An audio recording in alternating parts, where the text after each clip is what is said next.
Abril. Abril. Ang ika-4 na buwan ng taon. 这个单字是个名词，它的意思是4月。它的例句是 Sa darating na Abril ang kaarawan niya. Sa darating na Abril ang kaarawan niya. 他的生日即将在4月到来。 Sa Abril ba darating si tita? Sa Abril ba darating si tita? 阿姨会在4月的时候来吗？ Noong Abril umalis si Jen sa bahay nila. Noong Abril umalis si Jen sa bahay nila. Jen 在4月的时候离开了他们的家。 Uuwi kami sa Pilipinas sa susunod na Abril. Uuwi kami sa Pilipinas sa susunod na Abril.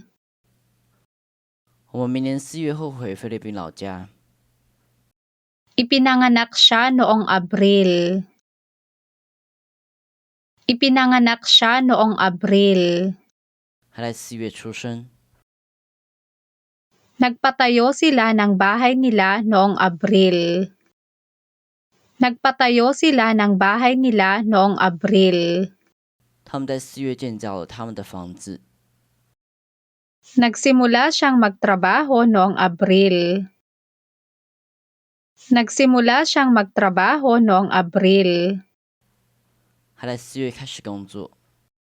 Iniwan nila ang alaga nila noong Abril. Iniwan nila ang alaga nila noong Abril.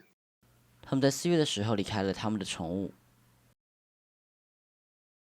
Nagsisimula ang tag-araw mula Abril hanggang Hunyo.